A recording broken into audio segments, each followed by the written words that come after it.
Son 3 libros los que se presentan esta noche, 3 aventuras. Ven más personas porque ya se darán cuenta de hacia dónde iremos en esta aventura trinitaria de 3 libros que se presentan hoy 30 de noviembre en esta Feria Internacional del Libro.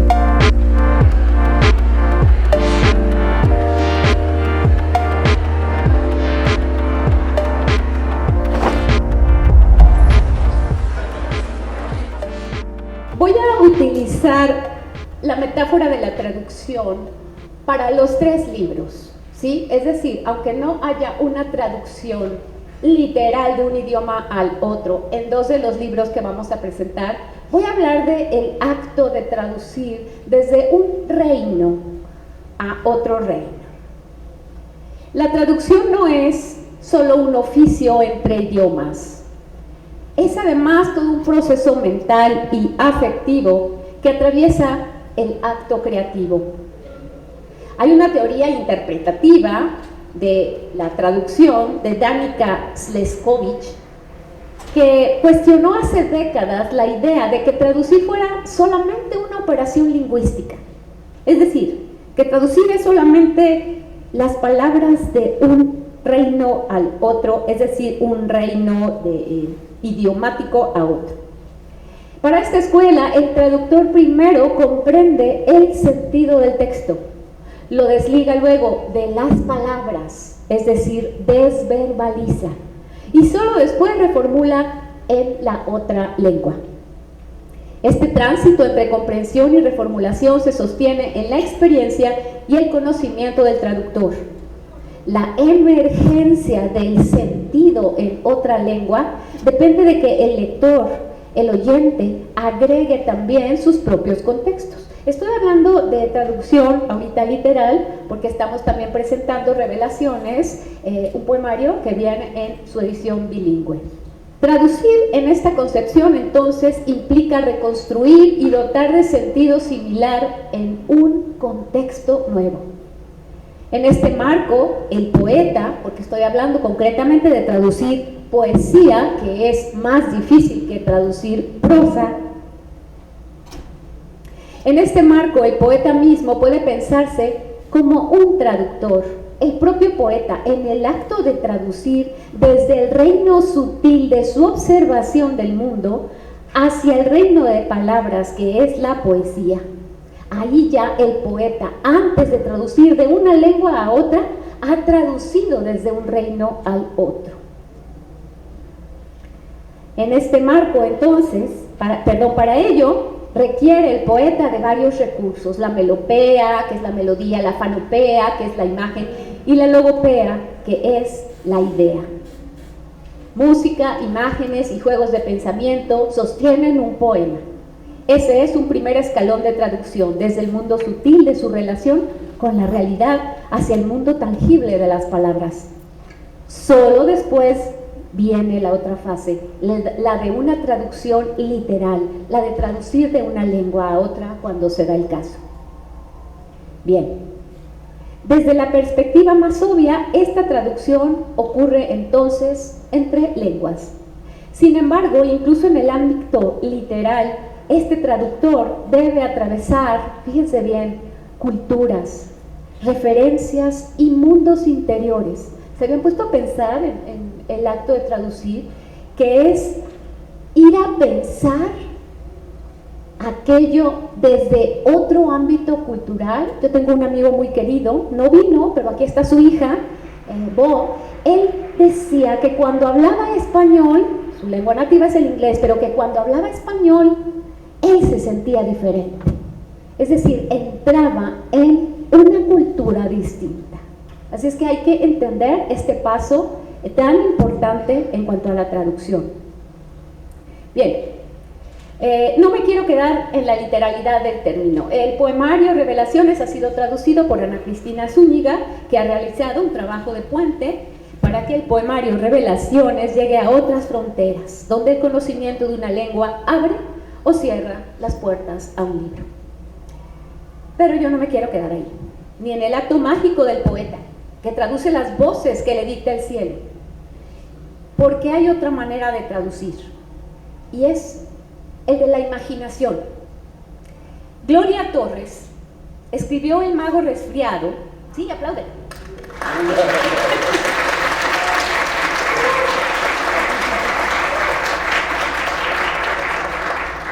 Gloria Torres escribió El mago resfriado, ya nos contará ella cuándo y cómo, pero yo sumaré un detallito que es importante y me permite seguir en mi ronda por la cuestión de la traducción. Cuando fue publicada la primera edición en 2019, porque ustedes asisten hoy a la segunda edición con un cambio notable que es el color. En aquel entonces nos contó ella en una entrevista que la escritura del cuento, aparte de nacer de una práctica familiar en la que ahondará la propia autora, también aconteció mientras estaba convaleciente de un pie. Su lápiz se transformó en varita y de la reclusión obligatoria brotó un cuento lleno de magia. Este acto creativo traduce, que estamos hablando de otra traducción, traduce, fíjense bien, este acto creativo traduce la experiencia de una madre imposibilitada para realizar las múltiples actividades que el hogar y la crianza requieren en una historia fantástica. ¿Se habían dado cuenta de cuántas formas de traducir la vida existen? Pues sí, es una historia fantástica y los hechizos que nacieron un día fueron modificados otro día y recobran hoy, en esta edición, su potencia prístina. Evocan un mundo de palabras poderosas, barcos que cambian de tamaño, como nosotros mismos, los seres humanos, cuando nos hacemos o grandes o chiquitos, según las circunstancias, según los lugares a donde hemos de entrar o de donde hemos de salir. Los hechizos que nacieron un día fueron modificados otro y así nace este libro. En este caso la traducción no ocurrió entre idiomas, sino entre la vida cotidiana y la manera de convertir algo que nos sucede y que puede parecer algo muy normal en fantasía. Un ejercicio de imaginación que reescribe la realidad en clave simbólica. Traducir en imágenes luego es una segunda fase de lo que hoy hablaré. Este libro pertenece a la tradición del libro álbum, que añade otra capa al acto traductor, la conversión de texto ahora a imagen. Para que este hermoso cuento tuviera una forma que le diera perfiles y posteriormente color, la escritora trabajó con el ilustrador Mario Gasca. Su aplauso.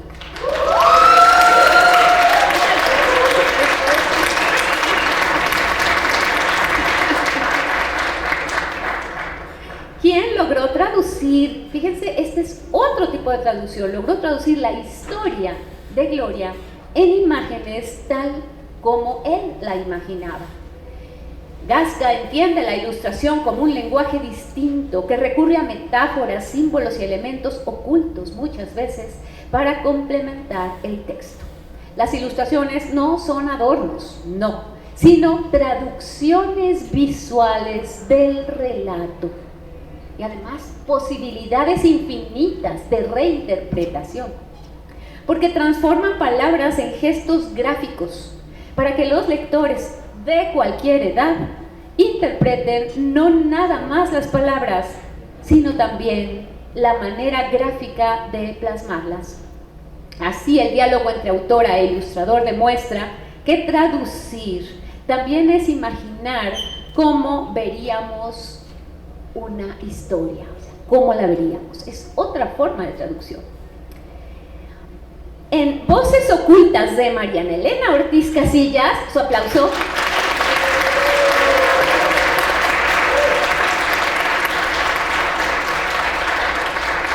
Que es autora e ilustradora de su libro, fisioterapeuta de formación, convierte su práctica en relatos. ¿Y cómo le va a hacer la maestra ahora para hablar de traducción? Muy fácil, ya hablé de la traducción a imágenes, pero los textos se desarrollan en clínicas o en espacios donde conviven niños con discapacidad y sus familias, etc. Un ejemplo de esto es el cuento donde una voluntaria llamada Elena presta libros en una sala de espera. Una niña, Clara, se apodera del carrito y la arrastra a leer y correr por la clínica, a que le lea en voz alta, concretamente.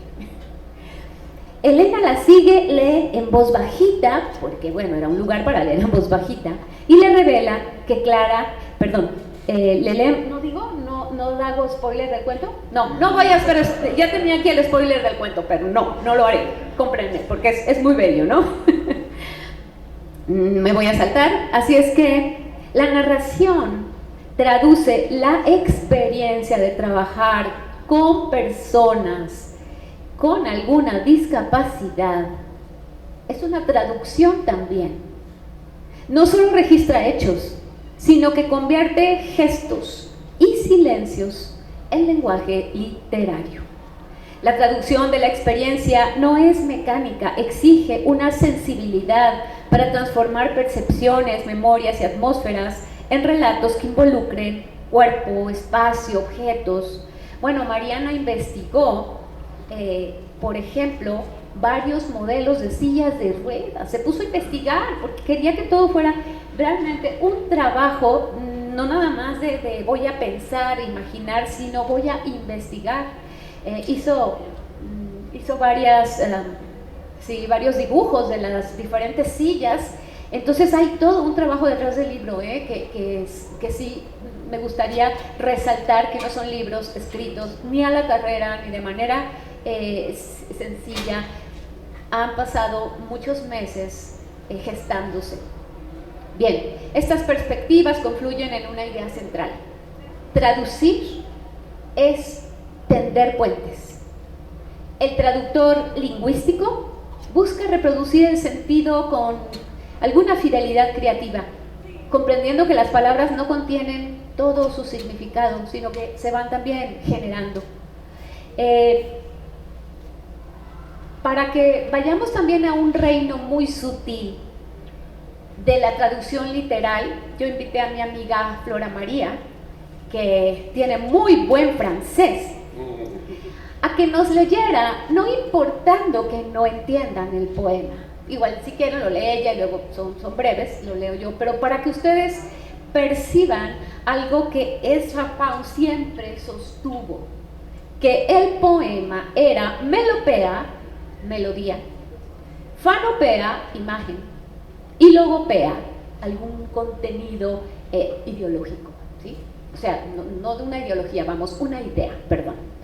Así que después de la intervención de Flora con respecto a revelaciones, vamos a escuchar también a los autores de estas tres obras, pero yo sí quise asentar esta cuestión de que estos tres libros hoy son hermanos porque se ha intentado hacer la traducción de reinos, ¿sí? Son reinos que requieren que alguien mire y de alguna manera transporte desde ahí y acerque a los lectores eso que perciben. Con eso termino yo. Gracias y...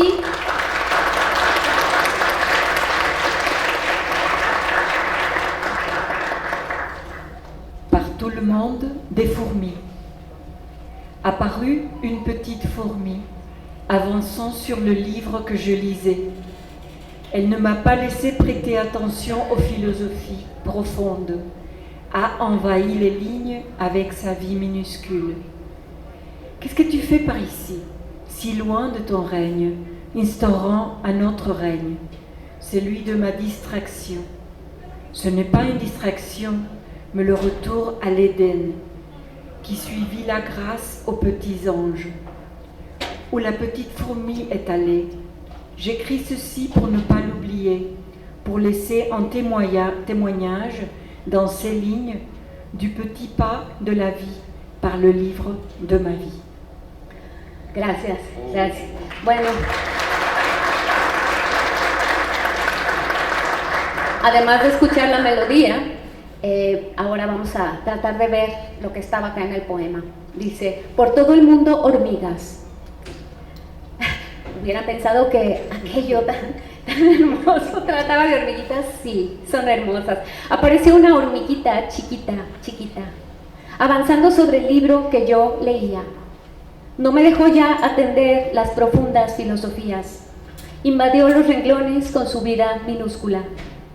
¿Qué andas haciendo por aquí tan lejos de tu reino, instaurando otro reino, el de mi distracción? No es distracción, es retorno al Edén, que sobrevive gracias a pequeños ángeles. ¿A dónde se ha ido la hormiguita? Escribo esto para no olvidarla, para dejar constancia en estos renglones del paso menudo de la vida, con mayúscula, por el libro de mi vida.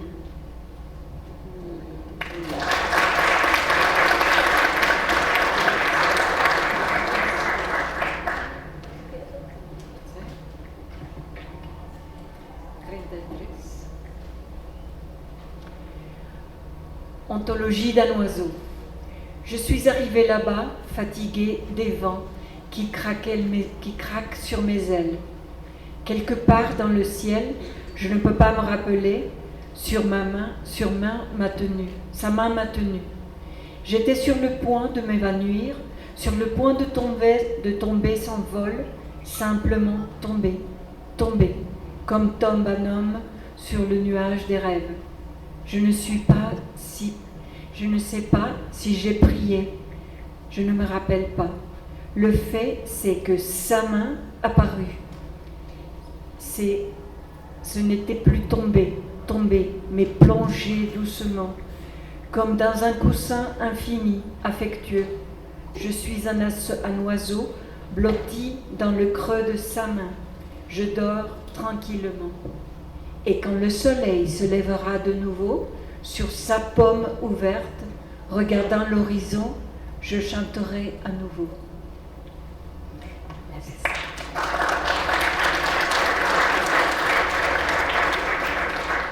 Ontología del ave. Llegué allí cansado de los vientos que tronaban sobre mis alas. En algún lugar del cielo, no puedo recordarlo, su mano me sostuvo. Yo estaba a punto del desplome, a punto de caer sin vuelo, caer simplemente caer, como cae un hombre de su nube de sueños. No sé si habré rezado, no lo recuerdo. El caso es que su mano apareció y ya no fue caer, sino hundirme suavemente, como en un infinito almohadón amable. Soy un ave acurrucada en el hueco de su mano, tranquilamente duermo, y cuando salga otra vez el sol sobre su palma abierta, mirando el horizonte, cantaré de nuevo.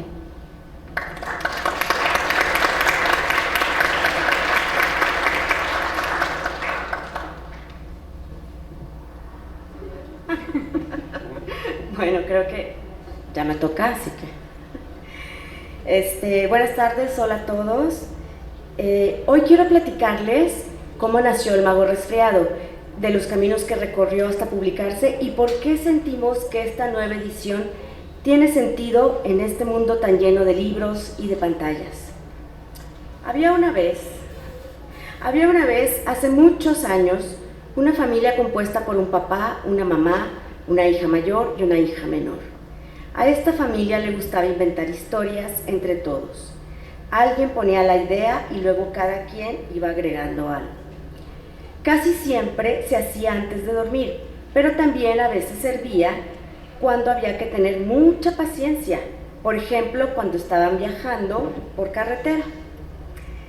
Estas historias eran por lo general ilógicas, disparatadas, fantasiosas, poco creíbles, en fin, era material dudoso. Pero bueno, un día, regresando de Chapala a Guadalajara, nació la idea del Mago Resfriado. La verdad, no recuerdo muy bien qué pasó ese día, pero el cuento se quedó en el comienzo. A mí me gustó la idea. Digo, barcos que crecen, que se hacen chiquitos, un mago, ¿por qué no? Entonces, yo creo que esa vez mi hámster particular se quedó trabajando en piloto automático, porque recuerdo que llegué a la casa Fui a buscar mi tableta y me puse a escribir y ya no le hice caso a nadie hasta que terminé el primer borrador. Al contrario de muchos otros textos que, como a todos los que nos gusta escribir sabemos bien, solo sirven para tirarlos a la basura, este me gustó. Tiempo después, en un taller que estaba yo tomando con la maestra Yolanda, llevé el cuento para leerlo en voz alta. En este proceso, para mí, ese momento es muy importante, el momento que uno lleva lo que acaba de escribir y lo presenta en el taller es como el momento de la verdad, porque gusta o no gusta, tal cual, y uno lo sabe. Y quiero pensar que el mago pasó esta prueba. Después, me gustaría contarles que todo lo que siguió fue así como muy fácil, pero sería decir mentiras. Lograr publicar un libro cuando se es una autora perfectamente desconocida, como es mi caso, no es nada sencillo.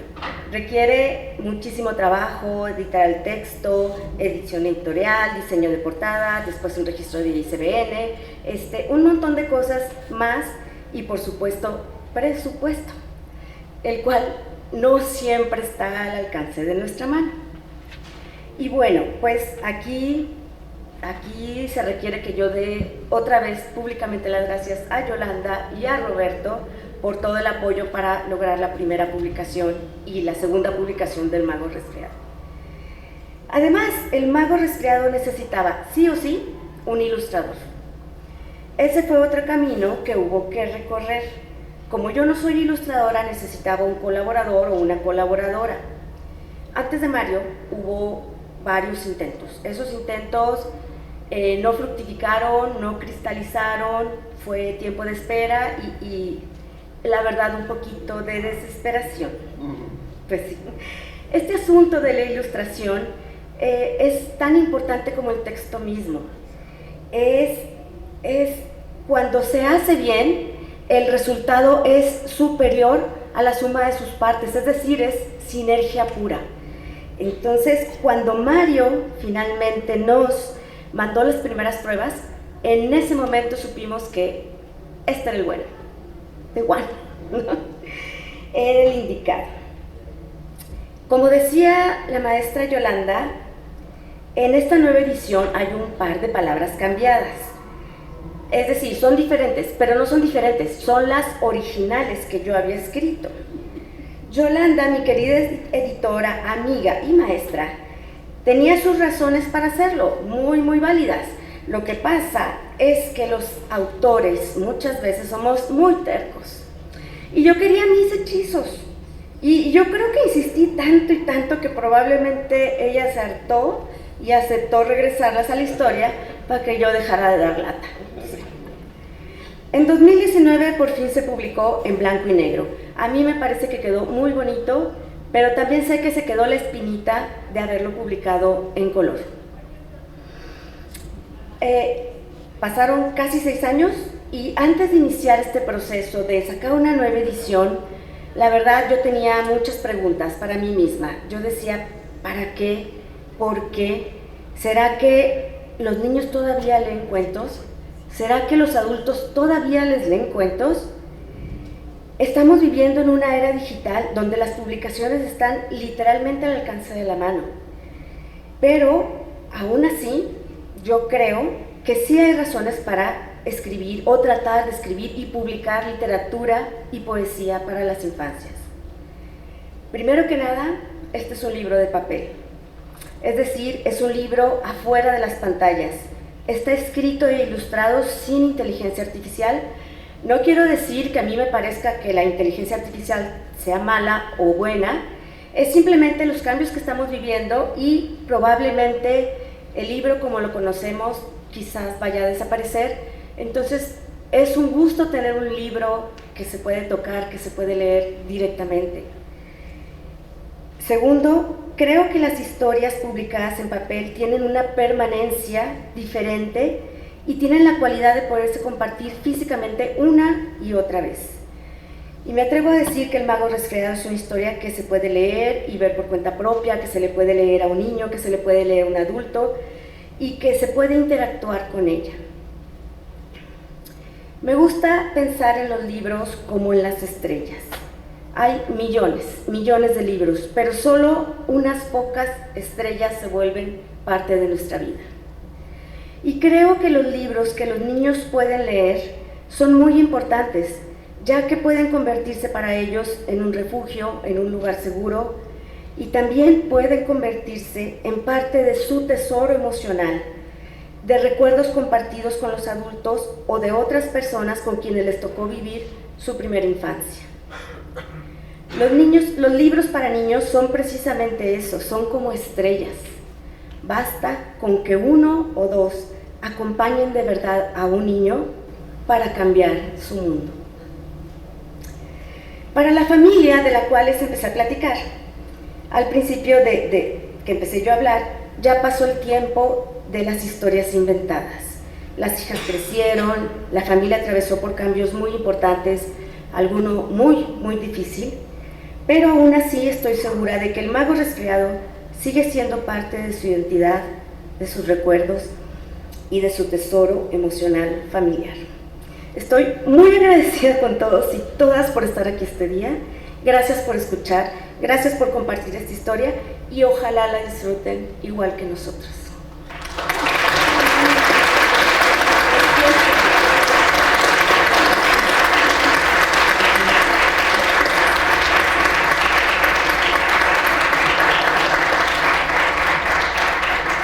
Sí, no es fácil. Yo realmente no hay mucho que quiera, bueno, hay mucho que me gustaría decir, pero vengo resfriado a presentar el mago resfriado, ¿verdad? Entonces, a lo mejor tampoco es tan buena idea. Solo también quería agradecer muchísimo a todas las personas que se tomaron el tiempo de venir aquí a atender una lucecita brillante que hace 6 años Gloria encendió y que estoy muy agradecido también de que me haya hecho partícipe. Para mí este libro es muy especial porque fue el primer libro que ilustré y justo como Gloria decía, fue un camino en su tiempo complejo, que tomó mucho tiempo. Antes yo ilustraba más despacito, pero que me enorgullece mucho y que aún hoy lo veo y para mí es creo que precisamente ese cariño, ese amor y esa magia de la que habla Gloria en su anécdota sobre esta familia, creo que está aquí presente y creo que ese valor no lo encontramos, o sea, es algo irreemplazable, ¿sí? O sea, poder tener en las manos una historia tan valiosa como esta y poderla compartir y justamente poder crear estos momentos de intersección en los que una vida tiene influencia sobre otra y una lección que está escondida entre las páginas puede cambiar la vida de una persona, creo que es valiosísimo. Entonces, gracias Gloria por hacerme partícipe de eso hoy y siempre. Gracias a todos por estar aquí, gracias Jolie, obviamente también. Y pues nada, espero que disfruten el mago resfriado. Ya tiene colorcitos. Siempre, está más bonito ahora, creo yo. Y ya, eso es todo. Pero gracias. era muy bonito también, en blanco y negro. Tenía un toque como de que eran dibujos sobre una libreta. Sí. Tenía otro toque. Había que adaptarse a un Sí. presupuesto también. Sí. No, pero sí, de hecho tenía además una cuestión ahí semiótica, porque sí, Claro. claroscuros y contrastes y demás, pero el color le da otra nueva dimensión. Y también, digo, ya que mencionamos eso, justo también el punto que tocaba Jolie al inicio de la importancia de las imágenes y de los recursos que se van acompañando, no nada más el texto, sino la parte gráfica también. Sí, eso es algo que yo defenderé hasta la muerte. Un libro como este, no por el hecho de que tenga imágenes, de que tenga personajitos o etcétera, no lo vuelve menos y no es Es un libro infantil, pero estamos acostumbrados a hablar de los libros infantiles como si fueran una forma inferior de arte literario. Y para mí no hay nada más alejado de la realidad. Un libro infantil es un libro que es capaz de contactar, sí, con los niños, y eso es un mérito y un logro muy particular, pero se nos olvida que en qué momento dejamos de ser niños nosotros. O sea, un libro infantil es un libro para todos, y solo me gustaría como dejar eso en claro, y que añadir a un texto un recurso como el de las imágenes o a veces el sonido, etcétera, siempre aporta, y siempre es otro canal de comunicación en donde están escondidas otras posibilidades de interpretación y de traducción, ¿no? Y ya, eso es todo ahora sí. Gracias.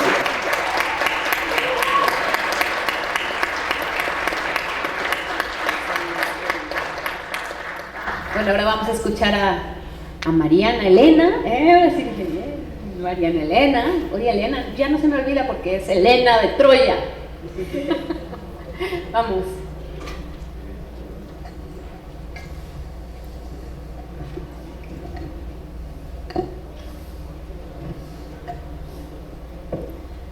Buenas tardes.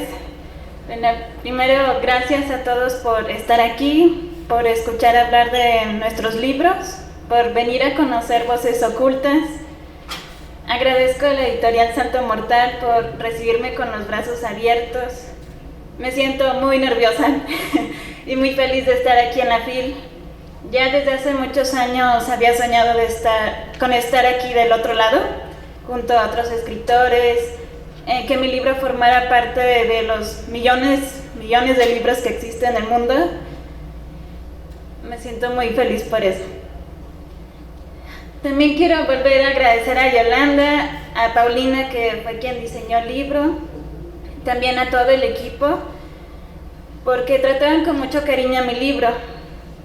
La experiencia de publicarlo fue mucho más de lo que esperaba. Agradezco que me dieran la oportunidad de ilustrarlo y también que tuvieran el tiempo, la paciencia para seguir la visión que tenía con los dibujos. Porque yo amo contar historias, tanto con letras como con imágenes. Y nunca lo había hecho antes. Este libro fue como el gran empuje, también mi familia, para seguir este sueño de dibujar también las historias. Este libro nació por la inquietud de hablar sobre la discapacidad, pero antes, para entrar sobre el tema, quiero invitarlos a una reflexión. Imaginen que al final de este evento tienen una venda en los ojos y no se la pueden quitar hasta que salgan de la FIL. ¿Cómo sería el recorrido? Pueden que tengan la sensación de que van a chocar con todo, que tienen que mover las manos para tocar las sillas, para alcanzar la puerta. ¿Se imaginan su camino hasta la salida? Bajar por las escaleras o el elevador, estar entre miles de personas. Lo que es un camino corto se volvió uno largo y con incertidumbre. Con este ejemplo les doy una pequeña idea sobre lo que es la discapacidad. Quiere decir que existe un impedimento que dificulta la capacidad para realizar una actividad. En este caso fue la visión bloqueada más los obstáculos que hay alrededor. No siempre entendí lo que es la discapacidad. Cuando era niña y veía a una persona que utilizaba silla de ruedas, lo que más se me quedaba era la silla. Y también sentía lástima y miedo. Ya a los 16 años estuve como voluntaria en el Teletón. En ese entonces me preocupaba acercarme a los niños, porque no sabía cómo hablarles, si me iban a entender o si yo les iba a entender. Ese fue todo un año y fue una gran experiencia. Realmente creo que cambió mi vida y me enseñó principalmente que no tenía que tratarlos diferente, porque solo tenía que tratarlos como niños. Estudié la carrera de fisioterapia y mientras aprendía, la otra parte de mí que ama escuchar y contar historias se dedicó a escuchar y observar, ya fuera al paciente, a sus acompañantes. Igual que todos los que estamos aquí, todos tenemos algo por contar y desahogar. Este libro surgió en uno de los talleres de Yolanda durante la cuarentena, me acuerdo. Cada clase era una tarea, no recuerdo, era por temáticas, tengo la idea, y escribí el primer cuento sobre, pues me puse a imaginar, creo que era como tareas sobre sensaciones, algo así recuerdo. Entonces yo pensé en una mujer adulta mayor enojada, así refunfuñona, pero luego me puse a indagar por qué. Mezclé muchas situaciones, historias que he escuchado, de vecinos, donde estuve haciendo servicio. Entonces surgió la historia de una mujer llamada Beatriz, con mucho dolor en la rodilla, que tenía que llegar a su consulta. Pero la pobre Beatriz, para llegar al hospital, tenía que atravesar un tianguis, que se le ocurrió estar frente al hospital. Y si ha pasado, sí he tenido esa experiencia. Y bueno, no era mi intención escribir sobre más de la discapacidad, pero 2 tareas más y otros 2 relatos sobre discapacidad. Recuerdo que Yolanda ya en la tercera clase me sugirió que escribiera más, armar un libro, porque tenía mucho que contar sobre el tema. Yo me acuerdo que después de esa clase me puse, como suelo hacer listas, hice una lista sobre los temas que más me inquietaban. Aquellos que mi familia sabe que si me los mencionan yo pues voy a hablar y hablar sobre ellos, como las barreras que hay en la ciudad, la sexualidad, relaciones afectivas, así como la discriminación, la soledad y resiliencia. Busqué contar historias que dejaran a un lado los mitos, aquellos que dejan a las personas con discapacidad como niños eternos, sin malicia, alegres, ajenos al mundo. Yo quería contar historias de personas, con emociones tan humanas que todos compartimos. Los personajes que aparecen en este libro son ficticios, pero estoy segura de que existen. Del otro lado del mundo, en esta misma cuadra, incluso aquí en la feria, me inspiré en historias que escuché a lo largo de mi vida. Conocerán personajes que juegan entre las páginas. Algunos de los protagonistas son niños, adultos, hermanos, papás, compañeros de escuela.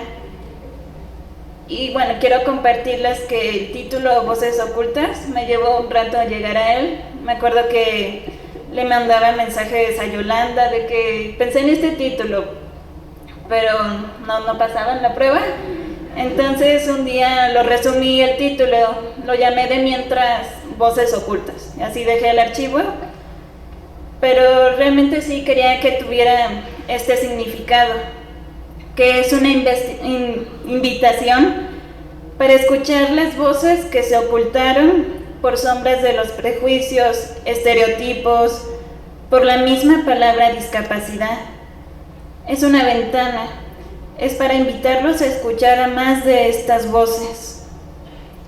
Y bueno, espero que, ojalá que al terminar este libro, antes de ver a una silla, un síndrome, muletas, una enfermedad, una expresión dura,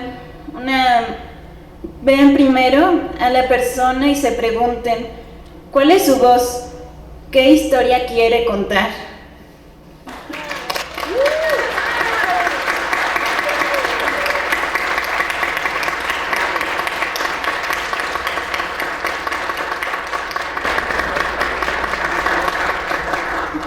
Pues bueno, yo agradezco estas voces ya nada ocultas. No sé si Flora, que fuiste la voz en francés, ¿quieres decir algo antes de que pasemos a despedirnos?